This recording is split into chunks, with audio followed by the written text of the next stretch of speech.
So today I want to talk about carrying unnecessary negative energy forward. So if you're someone who finds yourself quite down from an emotional or mood perspective quite regularly, or you know people like this, it's highly likely that they're doing exactly what this episode is all about. So if you can resonate and you want to hear my thoughts on it, keep watching, keep listening. Hope you find it useful.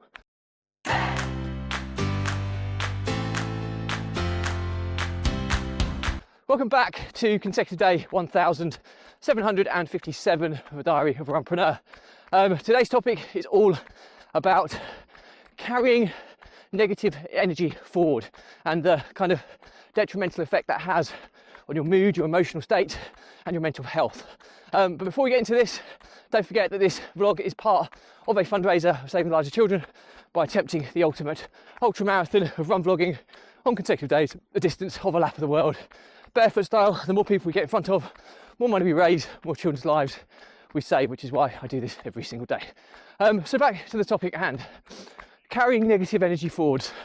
So there's lots of people who I know within my kind of circle or my networks, certainly my close networks, who you can always tell when times are tough or when things are going wrong, because they it's very evident in terms of how happy they are, their mood, how open they are communication wise. There's usually quite a lot of signs. Now, as a caveat, there are people who mask this incredibly well, and they're the people that are often the ones to look out for even more so, because they're clearly hiding the fact that they're struggling. But I've always found that with my kind of ADHD mind, the one really good thing about it is that I can generally compartmentalise stuff pretty well and kind of remove emotion from situations wherever I possibly can. And you know, I'm no different. Everybody has really good things going on in their life. Everybody has bad things going on in their lives and everything in between. And that's just part of life. But what I do find is that quite often something negative will happen or bad will happen, or something negative or bad could potentially happen. That's usually the worst case example. And certain people just let that fear, that anxiety, that just eat up at them, and they can't, for whatever, shift it. And you know, I'm more very much from a kind of a linear approach of looking at it. If you look at a timeline of maybe 10 years in life, you're going to have individual points along those 10 years where you're going to have really, really big high points where something really goes well for you or your family or for whatever, and it's great, it's a celebration. And you're going to get, it could be birthdays, it could be anniversaries, it could be new jobs or new business ventures or milestones achieved, whatever. And then you're going to get negative points. It could be on varying different levels. It could be, I don't know, it could be something to do with a family member passing, or a friendship argument, or company closing down, or financial ruin, you know, all different types of levels. But what you generally find is that quite a lot of these events aren't single day events. You know, something like financial, let's use bankruptcy as an example. Not that I understand much about this topic, but it's not going to happen, you know, immediately. It's probably likely that there are going to have been you know, a huge period of time that's contributed to that kind of end result, which is bankruptcy. And during that process, it's highly likely that the person who's going through that is going to be incredibly withdrawn, negative, not wanting to be around people, because their demeanour is going to be really lowered. And that in itself causes them like almost like a paralysis, you know, I can't even say it, paralysis effect, where they're so bogged down with the kind of ramifications or the huge impact that this is going to have on their lives that they can't do anything proactively or positively, you know, to kind of counter it or counteract it or kind of plan for the future so you can bounce back.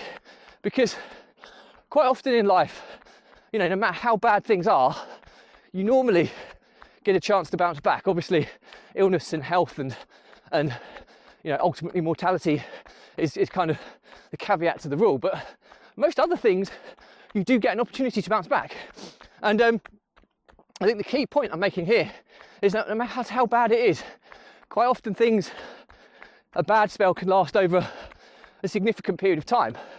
But the reality is there's probably only going to be a handful of points along that timeline of events that are going to, where something's going to have happened that is going to warrant some kind of reaction from yourself.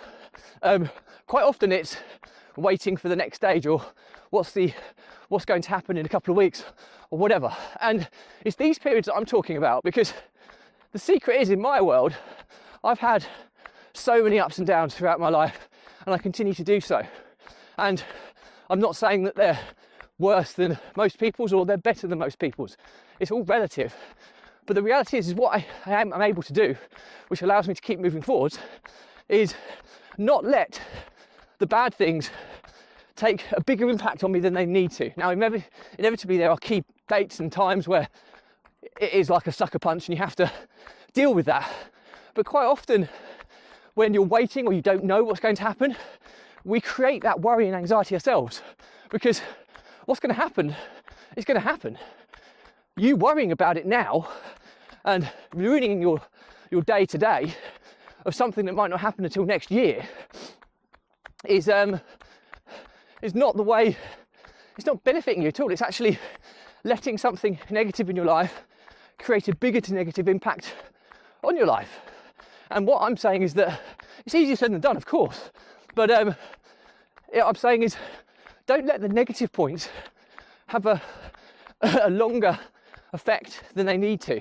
When certain things happen, yes, you will have to react, you'll have to deal with it, but there'll be a large period of time where nothing's going to happen today. So we have a choice. We can spend today worrying and stressing ourselves out, carrying that negative energy forwards and stressing ourselves into a frenzy, or we can say, well, look, nothing's happening. I'm going to live my life to the full. I'm going to do the things I want to do. I'm going to not let this have a bigger impact or ruin my life more than it potentially needs to. Now I'm still reverting to the whole bankruptcy thing here, but like I say, it's a bad example because I don't really understand it particularly well, but I'm just thinking of something that would have a longer standing impact on people, which would why people would struggle. I mean, because even before bankruptcy, there's probably years or months of financial struggle. And even with financial struggle, which is a hugely stressful situation, which I do have experience in, and with that, you know, you can sometimes, yes, you have commitments to meet and that side of things, but the reality is again, throughout the month there are key dates that you have to deal with stuff. There are other dates where it's just a waiting game, or you're waiting for money to come in, or you're waiting for money to go out. So why let that worry of when that date comes around have a bigger negative impact than what that situation needs to have? Again, I can empathise with you on this, and it's easier said than done, but my point is I see too many people like not clinging on to their celebrations or high points long enough, but actually clinging on to the negative aspects of their life for far too long and letting it have a massive impact. And then before you know it, this kind of anxious, overwhelmed, stressed state of mind becomes habitual, and you then can't start moving into the world of depression, and that's absolutely what we want to avoid. So learnings from my diary today are simply that life will have no end of high points and no end of low points. Well, that's not exactly true. It will have an end. It will have a number of high points and low points. And the reality is quite a lot of them are not going to be singular, isolated instances, and some of them will take a huge period of time. So let's look at family member mortality. It could be years to kind of deal with that. It could be bankruptcy. It could be months or years to deal with that. It could be starting a new job, which might be a month or 2-3 months of a period of time. And my point is that in those big phases of ups and downs in your life, there'll be key points where ultimately, yes, it's going to have a huge impact and you have to deal with it. But there's also going to be large periods of time where nothing happens, where things don't get any worse and they don't necessarily get any better. And the point I'm making is, don't let those periods be ruined by worrying about things you can't control. And there will be a time and a place to do that, and it's probably not now. Thank you. Thank you. So yeah, it's just some local kids just being nice. But anyway, yeah, hopefully that makes sense. Easier said than done, and I know it takes time and effort and a real strong mental resilience to do it. But you know, believe you me, it's a really, really positive thing to learn how to handle. It's been a game changing in my life, and I hope that it can be for many others. So anyway, that's it for me today. Questions or comments, drop me a line. I will respond to any relevant comments. Please do remember though that this vlog is part of a fundraiser to save the lives of children by attempting the ultimate ultra marathon of run vlogging on consecutive days, a distance of a lap of the world, barefoot style. More people we get in front of, more money we raise, more children's lives we save, which is why I do this every single day. Thank you as always. Stay positive, stay happy, and I'll see you again tomorrow.